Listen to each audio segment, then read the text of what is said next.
The Cleveland Browns are trying to play spoiler as the Denver Broncos look to continue their playoff push. It's a primetime showdown in the Mile High City. Monday Night Football, Broncos and Browns. We're going to break it down on today's Crossover Thursday edition. Locked on Broncos, Locked on Browns.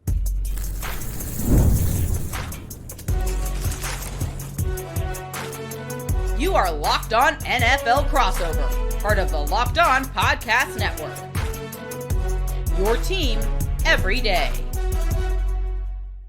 Both the Denver Broncos and the Cleveland Browns are fresh off of beating division rivals in Week 12. But with the Denver Broncos about to head into their bye week here in Week 14, they've got some business to take care of against the Cleveland Browns, who, man, everybody's loving watching Jameis Winston and his infectious energy. My name is Sarah Bettinger, co-host of the Locked On Broncos podcast, here to break down today's episode. Locked On Broncos, Locked On Browns, Crossover Thursday, almost an annual meeting here between myself and Jeff Lloyd over there, host of Locked On Browns. And today's Crossover Thursday episode is sponsored by Prize Picks. Download the Prize Picks app and use code Locked On NFL to win $50 instantly when you play $5. And want to say thank you to every single one of you out there, Browns fans, Broncos fans, making us your first listen of the day every single day. All you everydayers out there, shout out to you. And thanks so much for subscribing. And if you haven't done so already, go ahead, hit that subscribe button wherever you watch or listen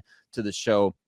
Jeff, let's talk about this because it does feel like the Broncos and Browns play about it every year. I mean, at this point, and that's, that's okay. We get to chat about the Broncos and Browns. It's always a good time. It's always good to get to catch up with you.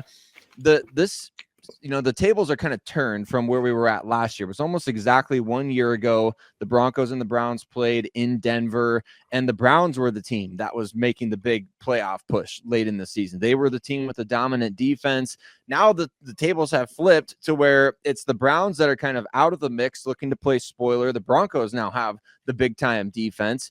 I'm interested to know from your perspective here, especially given the state of the Cleveland Browns at this point in the year, what are the biggest storylines for this team as they head to the Mile High City for a primetime showdown?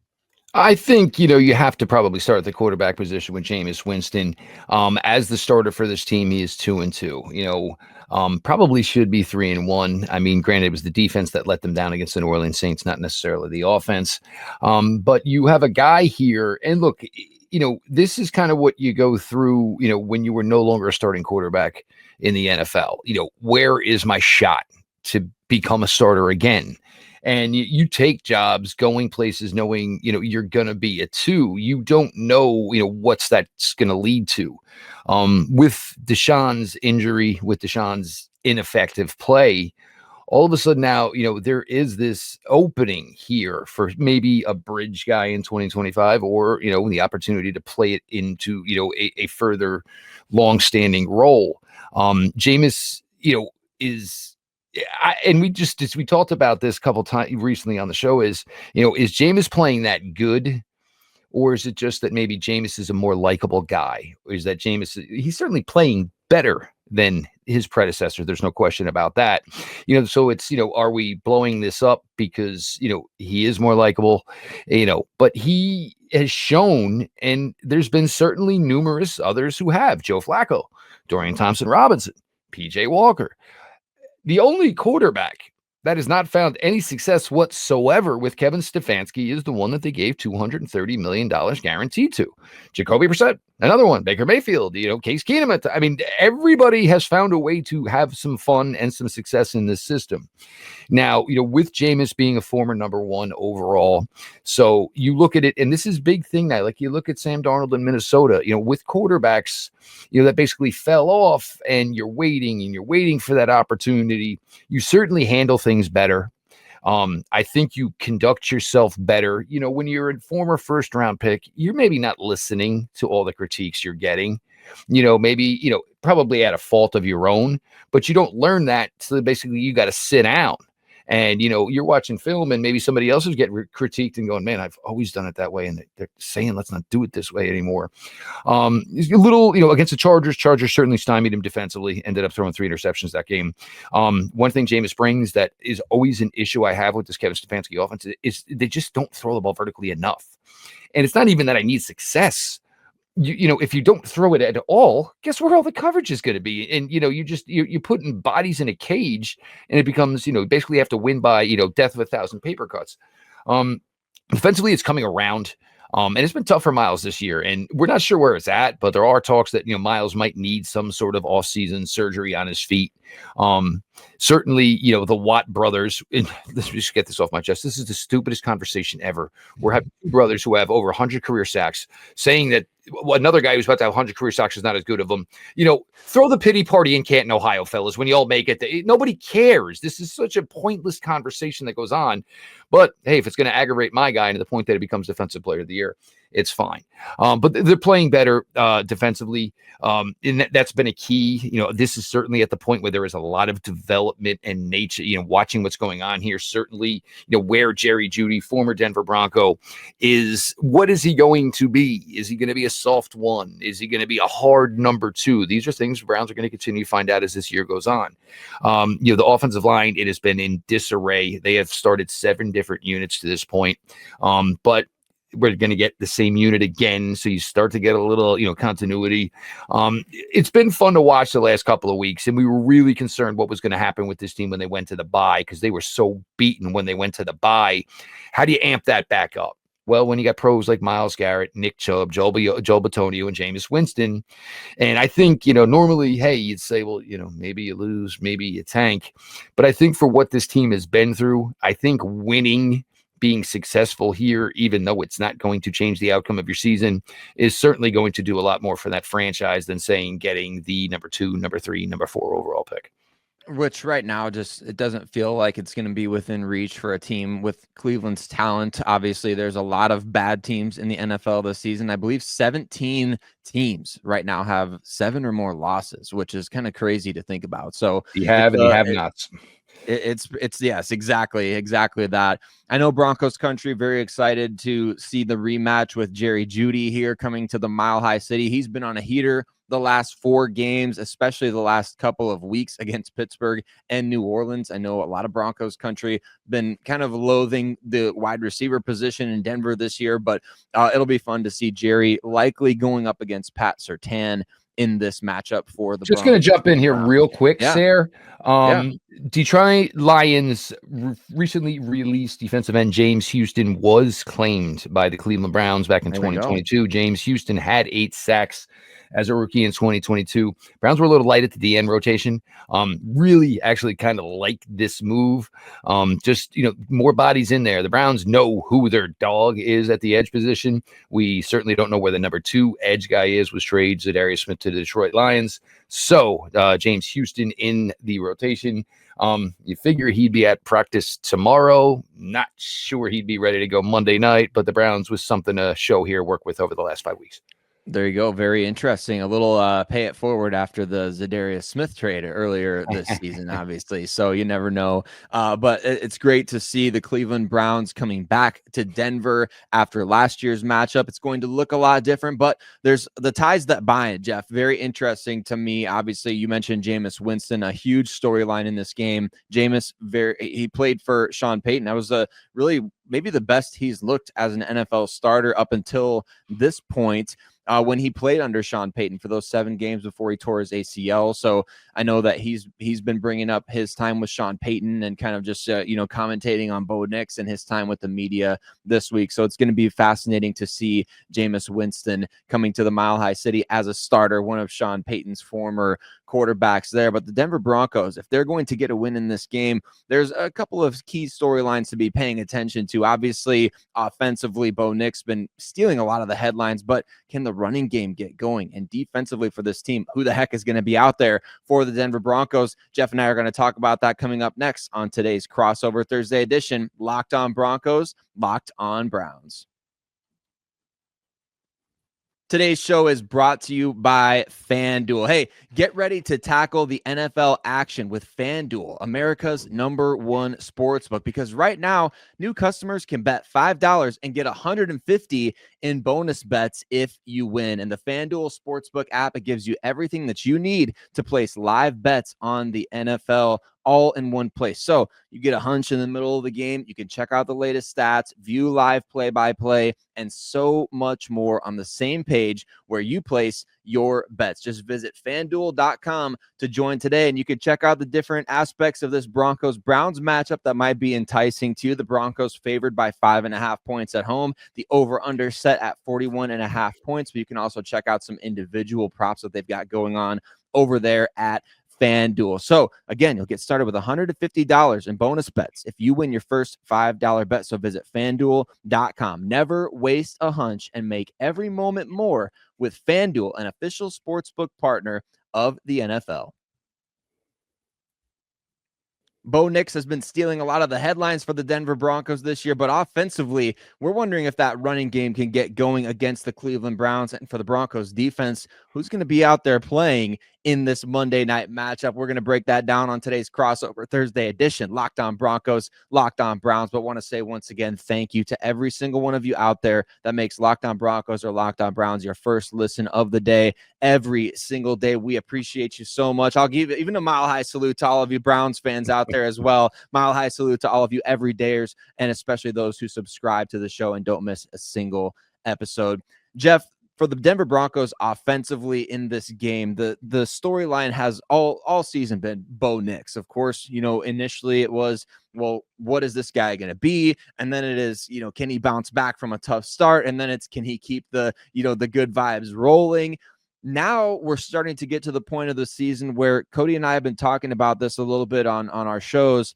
Can the Broncos get their running game going? And just to paint a picture here, the Broncos against the Las Vegas Raiders on Sunday, their number one back, Javonte Williams, 8 carries for -2 yards. Javonte Williams has 6 games this season where he's run for 2.9 yards per carry or worse. And that is kind of indicative of just kind of the roller coaster ride that this team has been on. So if you want to beat the Denver Broncos, you obviously got to force Bo Nix to make mistakes. You want to force him to make mistakes, you got to force him to throw the ball more. And if the Broncos can't run the ball, Bo Nix is going to have to carry this offense, which is where your guy, Myles Garrett, kind of comes into the picture a little bit. Well, the thing, and look, it's very similar. Obviously, the Browns are not really running the ball all that well either.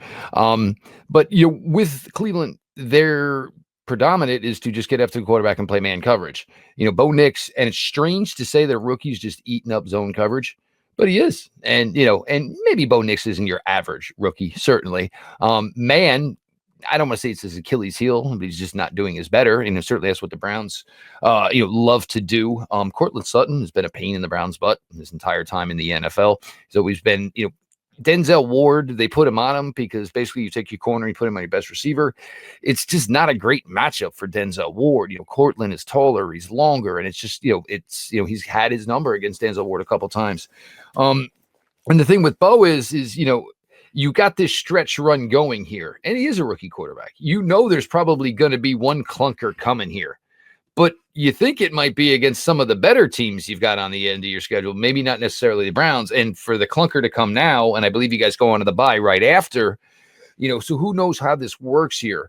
But I mean, I got to be honest. I mean, the last few weeks and, tuning in Denver games, he's just really found his way. And, there was a lot of talk about the struggles early. And look, everybody's got their whatever hangups about how they're handling their look. If you commit to playing the young quarterback, you commit to understanding that there's going to be growing pains along the way.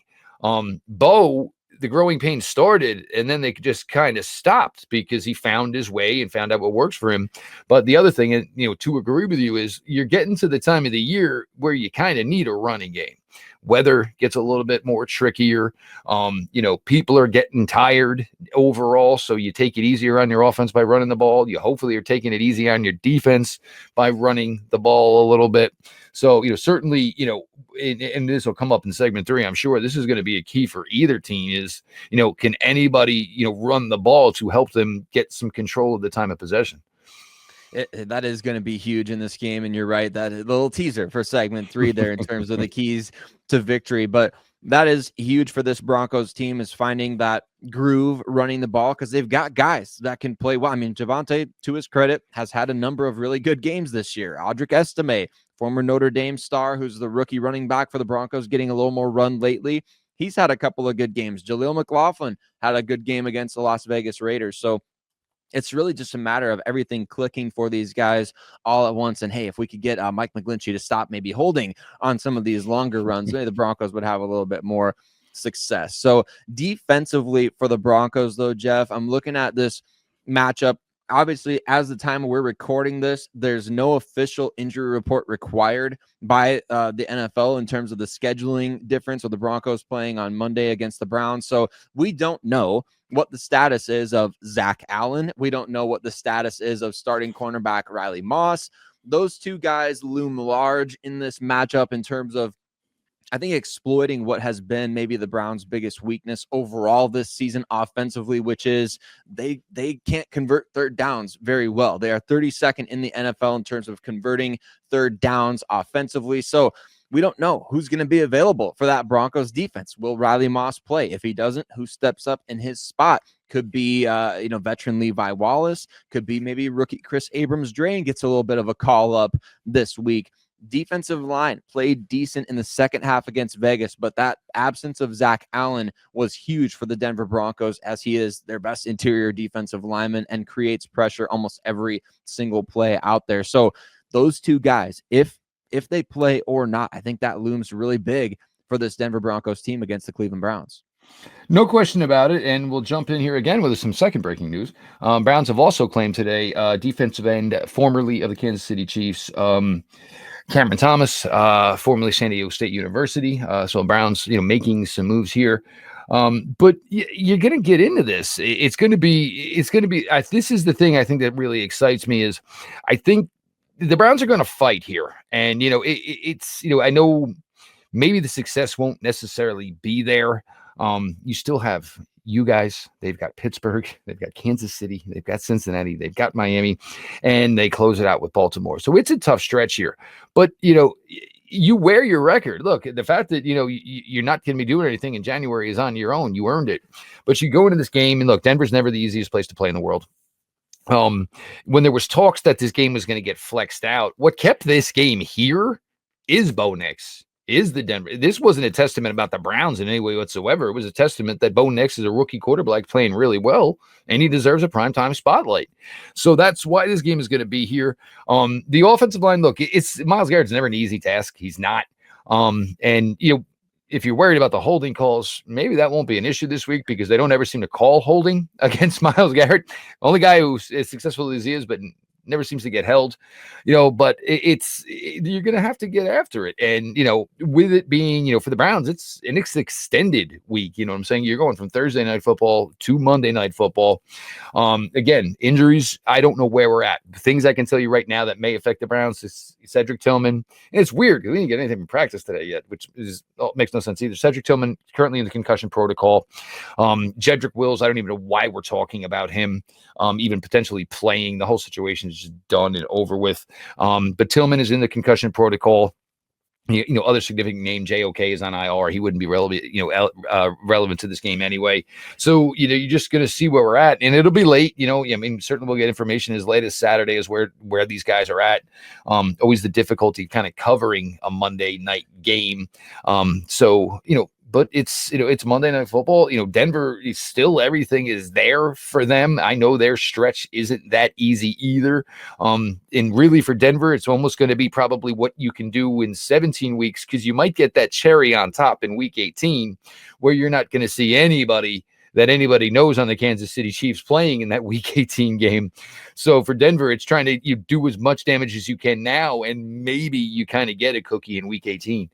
Yeah, building that margin for error is something that we're not used to in Denver these days. Having that, it's always weird to do when you're not there every year, man. You got to really start saying, well, we got to win this one. We got to win this one and pray like hell on that one.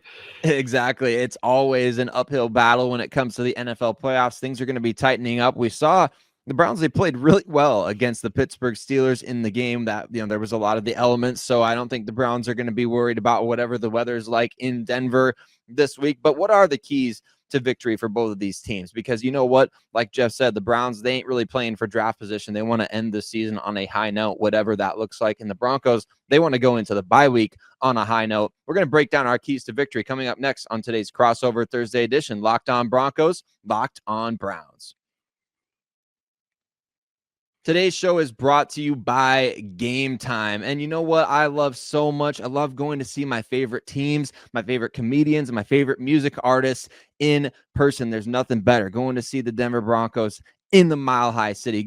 I've been able to see, some of my favorites like Jason Mraz at Red Rocks, Ed Sheeran. I've been able to see some of my favorite comedians live and in person. And you know what? Game Time is going to make it so much easier, not just for you to go see your favorite football team in person, but any event that you want to go to. Game Time is going to make making those memories a lot easier this year. So all you've got to do is download the Game Time app and pick an upcoming game or event. You can browse through different seats within the Game Time app. And my favorite features include things like viewing your seat before you buy. There's nothing worse than you pay tickets for something and you get there and you get to your seat and you're like, man, I wish I would have paid a little bit more for this seat, or I wish I would have known that the view was going to look like this. Well, using the Game Time app, you can find out what your seat's going to look like before you even get to the venue. And they've got curated deals that make it easier to find the best price on great seats. They've got the Game Time Super Deal and the lowest price guarantee with event cancellation protection, job loss protection, and more. So what you want to do is you want to take the guesswork out of buying tickets with Game Time. Download the Game Time app, create an account, and use code LOCKEDONNFL for $20 off your first purchase. Terms apply. Again, create an account and redeem code LOCKEDONNFL. That's LOCKEDON NFL for $20 off. Download Game Time today. What time is it? Game time.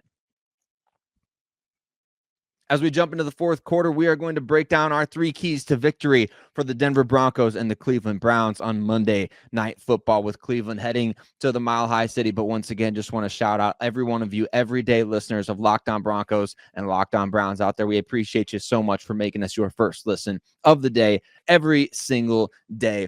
Jeff, I want to pitch it over to you. 3 keys to victory for the Cleveland Browns in this game. I mean, they beat the Pittsburgh Steelers, so they can beat the best of the best. What do they got to do to go into Denver and steal a win? Well, it's got to start with some, some manipulation, manipulation of a running game. Look, I love Nick Chubb with all my heart, and he is out there. But, when you've seen a player for as long as, I've seen Nick Chubb, I can tell that that's a version of Nick Chubb. It's not the Nick Chubb. We'll see in 2025 if he gets back to, 100% of Nick Chubb. It doesn't help that, it's been a revolving door at the offensive line. That certainly gives you no cohesion towards a run game. But certainly the run game is certainly going to be important. Second one, I'll also stick here on offense as well. I probably don't have to tell you or any Denver Bronco fan, there's been times for Jerry Jeudy where his head gets the best of him and basically, defeats him. And Jerry Jeudy right now is in a really good spot. Moving on from Amari Cooper, I think it was such a smart move. Because look, once you're done with a guy and it's basically, look, we're not even willing to negotiate. We don't want to talk about a contract extension. There's that odd spot you're in. But meanwhile, the Browns had all these other guys who needed reps, who needed to kind of have, be established as to where they are so the Browns can make plans in the future. Jerry Jeudy was certainly one of them. Over the last 4 or 5 weeks, he's been an absolute monster. Who would have thought the kid who grew up in Deerfield Beach, Florida, all of a sudden looked like a guy who grew up in the lake in Minnesota on Thursday Night Football, catching everything that came his way in the snow. Cedric Tillman, there's been a big progressional jump there as well. Elijah Moore, it always seems that they don't know what to do with Elijah Moore, and then comes the second half of the season, and they just say, you know what, he's not a gadget player, he's a wide receiver, he's just smaller. So let's just start throwing the ball. And they throw him the ball and things work out for it. So, Jerry Jeudy keeping his head in a situation like this. First things first, you're going against a guy like Patrick Surtain, whose, resume is just obviously impeccable. And certainly Jerry knows of the abilities. The thing is to stay within yourself. And for Jerry, maybe the best thing that Jerry Jeudy can do for the Browns offense on Monday night is be a decoy, because, what quarterback's going to really, want to throw the ball at Patrick Surtain's way a lot? Most likely you don't. So run your routes well.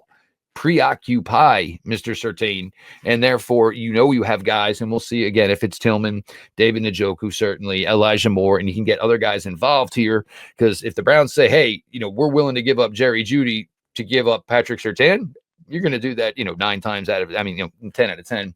And the third one, defense, it's just got to keep coming. And look, you are Jim Schwartz.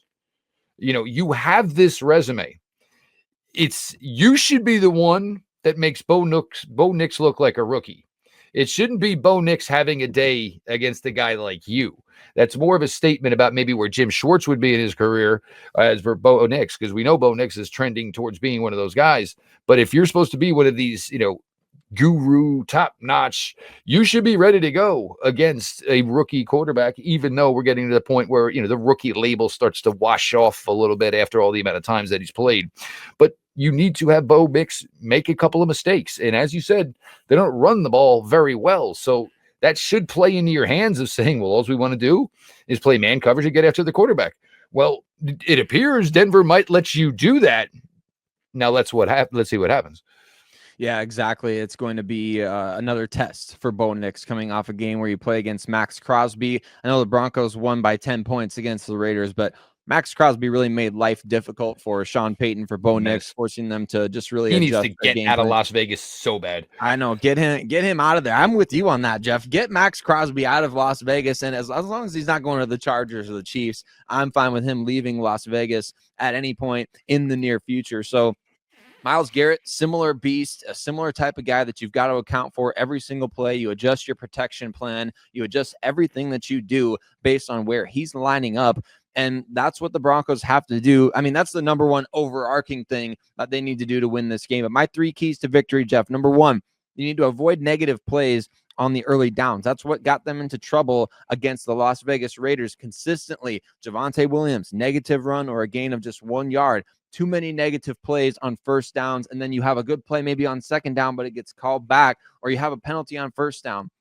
Got to avoid the negative plays on early downs, and that's where the running game really needs to step up. Number 2, you want to make Jameis Winston make mistakes. Obviously, I think a lot of these keys to victory every single week, they can be very similar, but you want to force the opposing quarterback to make mistakes. There's no question about it. Jameis Winston, it's well documented. He's got a 30 interception season on his ledger, so he's willing to put the ball in harm's way, believes in his arm talent. He believes in what he can do out there, and he's definitely an improved player from what we saw back in his Tampa Bay days, but force him to make mistakes. You're the best team, the Broncos, in terms of sacks, in terms of pressure, win rate, all those sorts of things. Force him to make mistakes. And number 3, win the field position battle and dictate the pace of the game. This is not necessarily a game where we saw, Jeff, in primetime on Monday night, we saw the Baltimore Ravens get super aggressive and go for it on fourth down from well within their own side of the field, right?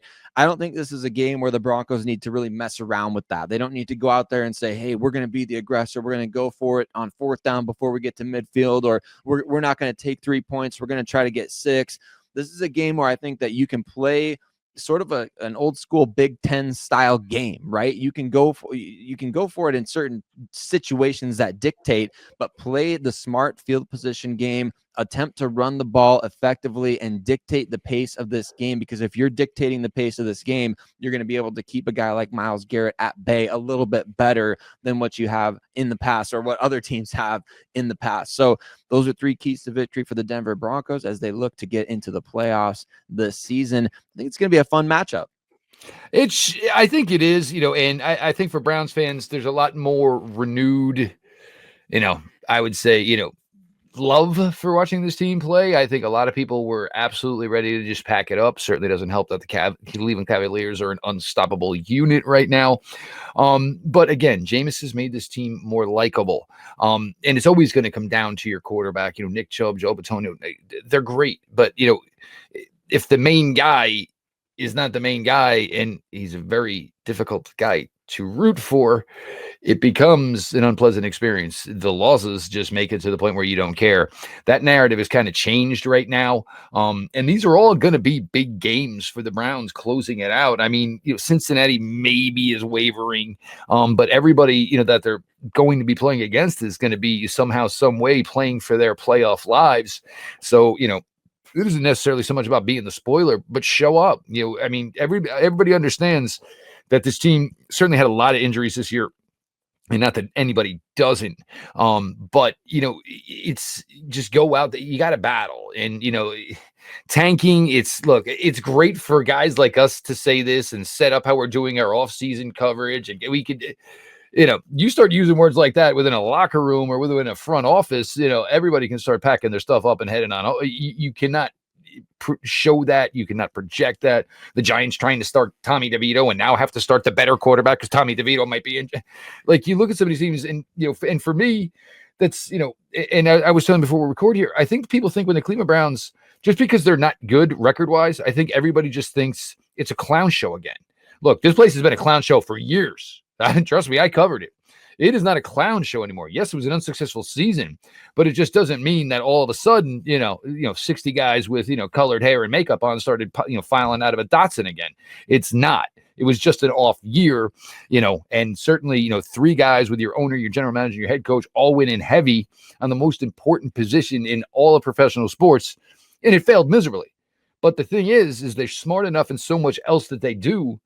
They can circumnavigate that. They can surpass it. They did it last year. They could have done it this year if they made a switch a little earlier, and they can still find a way to pay him last year and be ultra competitive next year. Yeah, I think the Browns may take a page out of the Denver Broncos book in the near future and just say, you know what, we got to eat the dead money. Whatever we got to do, we got to move on at the quarterback position at some point in the near future. Going to be a fun matchup, Monday Night Football, Denver Broncos versus the Cleveland Browns. Once again, I want to thank you all for making Locked On Broncos or Locked On Browns your first listen today and every single day. And again, we wish you a happy Thanksgiving whenever you're listening to this. A happy Thanksgiving week. Enjoy everything that you're doing there. And you know what? If you haven't already done so, for your second listen of the day, you want to check out one of the 2 Locked On NFL shows, Tyler Rowland in the morning and obviously Tony Wiggins in the evening. You can find Locked On NFL on YouTube or wherever you listen to podcasts. Broncos country, Browns fans, we appreciate you so much, and we'll see you on the next one.